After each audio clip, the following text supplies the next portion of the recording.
Welcome to the Crime Story channel. Today, we bring you a truly chilling and haunting tale, the story of Gary Ridgway, also known as the Green River Killer. Between 1982 and 1989, Ridgway's reign of terror led to the deaths of 48 women, many of whom were sex workers. His brutal killings shocked the nation and left a trail of fear and sorrow in King County, Washington. If you find this story intriguing, don't forget to like the video and subscribe to our channel for more captivating true crime stories. Your support keeps us motivated to bring you even more chilling stories. Let's dive into the story. In the early 1980s, King County, Washington, became the stage for one of the most horrifying and mystifying killing sprees in American history. A shadowy figure roamed the streets, stalking his prey with eerie precision. Over several years, dozens of women, many of whom were sex workers, vanished without a trace. Their lives were snuffed out with a cold brutality that left little evidence behind, leaving the police baffled and the public in a constant state of fear. These women, once seen as forgotten members of society, became the victims of a killer who would become infamous, the Green River Killer. The name, derived from the Green River, where many of the victims' bodies were discarded, struck terror into the hearts of King County residents. As the bodies began to surface, the killer's reign seemed endless. With each new discovery, the case grew colder, and for years, authorities had no solid leads.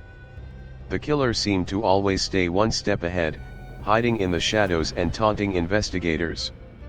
The Green River Killer's ability to evade capture for so long raised chilling questions about the nature of his crimes. But just when it seemed like the case might remain unsolved forever, a breakthrough came. In 2001, after nearly 2 decades of hunting, Gary Ridgway, a quiet, unassuming man, was arrested. The confession that followed would stun the nation. Ridgway admitted to the murders of 48 women. What made Ridgway's crimes so chilling wasn't just the number of victims, but the meticulous way he concealed his actions. He was a master of deception, hiding the truth in plain sight, living a life that seemed ordinary to those around him. Yet, beneath the surface of his normal life lay a monster, a man who had been living among his victims for years. This is not just a story of a killer's capture, but of the tireless efforts of detectives who, despite facing countless dead ends, refused to give up. The Green River Killer case serves as a stark reminder of how darkness can hide behind the most ordinary of facades, and how even the most elusive predators can eventually be brought to justice. The first body surfaced on July 15, 1982, when 2 young boys, out for a ride on their bicycles, stumbled upon something that would haunt them for the rest of their lives. Wendy Lee Caulfield, just 16 years old, was floating in the Green River near Kent County. Her life had been brutally taken, strangled with her own pants, discarded like trash in the very river that gave the killer his name. This grim discovery was only the beginning of a chilling series of events that would grip the entire region in fear. A month later, Deborah Bonner, 22, was found in the same river, naked and lifeless, her body eerily similar to Wendy's. Over the following weeks, more bodies appeared in the river. Each one marked with the same horrifying signs: strangulation, abandonment in remote areas, and the absence of any clear motive. The pattern was becoming clear: a killer was targeting women, many of whom had criminal histories linked to prostitution. But what made it even more unsettling was the methodical nature of his actions. Strangulation became his signature, and the bodies kept coming. With each discovery, the authorities were growing more desperate. By the end of 1982, several victims had been found, but the killer remained a ghost. There were no solid leads, no witnesses, and no clear connection between the women beyond their unfortunate circumstances. This was no random act of violence. This was a calculated predator leaving a trail of death behind. Yet, despite the growing pile of bodies, the Green River Killer remained anonymous, and the police were left to piece together the haunting puzzle with nothing but fear driving them. Each new body was not just another victim, it was another step deeper into the nightmare that the killer had created. As the investigation into the Green River Killer dragged on, the police found themselves grappling with a daunting task. Months of interviews and investigations had yielded little. They had spoken to over 200 people, from sex workers to local residents, but there were no solid leads. The killer was proving to be elusive, blending into the community with chilling ease. It was becoming clear that the person responsible for the murders was not only bold and ruthless but also highly intelligent. He knew the area well, which made the task of tracking him down feel like searching for a needle in a haystack. The breakthrough finally came in August 1982, when a crucial witness named Susan Widmark came forward with information that pointed to Charles Clinton Clark. The police arrested him, and for a brief moment, it seemed like they had finally caught the killer. However, further investigation revealed that Clark had an alibi, and he was quickly ruled out as a suspect. This setback was frustrating, but it didn't stop the detectives from pressing on. Detective Robert Keppel, known for his persistence, took charge, organizing the growing piles of evidence and working tirelessly to piece together the complex mystery. Years went by, and the case seemed to remain unsolved. But in 2001, a breakthrough came when DNA samples collected from several victims were analyzed and matched to a man named Gary Ridgway, a name that had never before been associated with the case. The match was undeniable. Ridgway, the man who had evaded capture for nearly 2 decades, was finally identified as the Green River Killer, bringing the long hunt to an end. But the real question remained: how had he gotten away with it for so long? In November 2001, Gary Ridgway, a seemingly ordinary man, was arrested for soliciting a sex worker. At first, it seemed like just another minor incident in a long investigation. But this arrest was the turning point that would eventually unravel one of the darkest chapters in criminal history. Ridgway's arrest was part of a larger operation by detectives who had tirelessly linked DNA evidence from several crime scenes to him. It wasn't just a theory anymore. Gary Ridgway was the Green River Killer. The evidence was irrefutable. Ridgway was soon connected to the deaths of Opal Mills, Marcia Chapman, Carol Christensen, and Cynthia Hines, and the weight of the evidence became undeniable. But the detectives didn't stop there. Further forensic analysis revealed something shocking. Paint particles from Ridgway's workplace at a Kenworth truck company matched those found on the remains of 3 more victims. This discovery was pivotal in linking him to multiple murders, but it wasn't just the physical evidence that sealed his fate.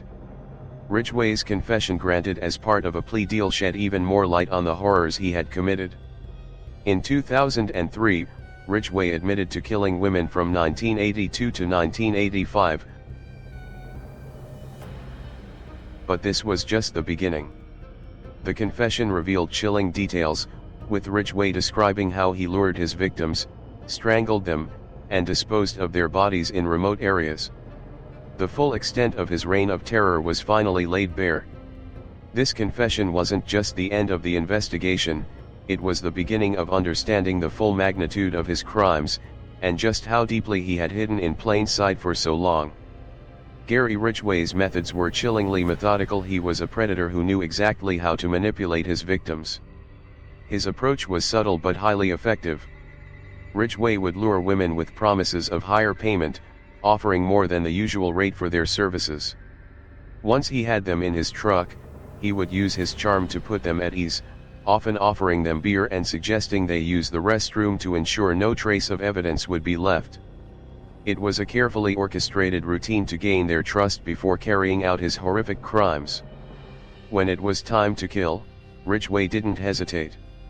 He would strangle his victims, using his arm or simple items like belts or shirts. He made sure no evidence was left behind, making each murder as clean and undetectable as possible. But if any of his victims fought back, scratching or biting him, Ridgway adapted, becoming even more brutal. He began using ropes, shirts, or towels to ensure their compliance and silence. On one occasion, after being scratched by a victim, Ridgway even poured acid onto his wound to destroy any evidence of the struggle. Unlike many other serial killers, Ridgway never kept souvenirs from his victims. He didn't need to relieve his crimes, instead, he focused on completely erasing any trace of them. His ultimate goal was eliminating evidence, eliminating witnesses, and ultimately erasing his connection to the victims. Ridgway's meticulous methods made him an almost invisible killer, one who stayed out of the radar for years despite the growing number of victims. His ability to blend in, coupled with his cold, calculated approach, made him one of the most elusive predators in American history. Gary Ridgway was born in 1949 in Salt Lake City, Utah, to a troubled family. His father was known to be strict and distant, while his mother was described as emotionally cold. As a child, Ridgway appeared to be a typical boy, but signs of his darker inclinations began to emerge as he grew older. His obsession with sex workers was evident from a young age, though it initially went unnoticed. He blended into society as a calm, quiet individual, someone who could easily be overlooked, which made him all the more dangerous. Ridgway's marriage record was telling. He had been married 3 times before his arrest, with each marriage ending in divorce. On the surface, he seemed like a man who was capable of leading a normal life. But beneath that facade, Ridgway's true nature remained hidden. His dark obsession with sex workers would escalate over time, and his violent tendencies began to surface in a chilling way. For years, Ridgway's crimes went unnoticed, and he remained a shadow in the background. His cold demeanor and quiet existence allowed him to avoid suspicion, even as the number of his victims grew. It wasn't until 2001, when investigators finally linked DNA evidence to him, that Ridgway's role as the Green River Killer was confirmed. He was ultimately convicted of 48 murders, making him one of the most prolific serial killers in American history. Gary Ridgway was sentenced to life in prison without parole, bringing an end to a dark chapter of terror, but his legacy as one of the most calculated killers remains etched in the annals of crime history. The story of Gary Ridgway, the Green River Killer, is a chilling reminder of the dark side of humanity. At first glance, Ridgway appeared to be just another quiet man blending into society. He was calm, seemingly harmless, a typical suburban individual. But behind that facade, he was a methodical, calculating predator, driven by a disturbing obsession that would lead him to take the lives of 48 women. His killing spree stretched over a decade, causing unimaginable suffering and fear in King County, Washington. It wasn't until years later that justice finally caught up to him. Despite his quiet and unassuming nature, Ridgway's true identity as a killer was eventually revealed through DNA evidence and his chilling confession. His admission of guilt brought some measure of closure to the families of his victims, but the terror and trauma he caused continue to haunt the community. Gary Ridgway's case serves as a disturbing example of how evil can hide in plain sight. It shows how even the most seemingly ordinary people can harbor unspeakable darkness within them, and how the most horrific crimes can unfold right under our noses. The terror of the Green River Killer remains in the memories of those who lived through it, a stark reminder that not all monsters wear a face of evil. If you found this story chilling, don't forget to like the video and subscribe to our channel for more true crime stories. Stay safe. Stay vigilant.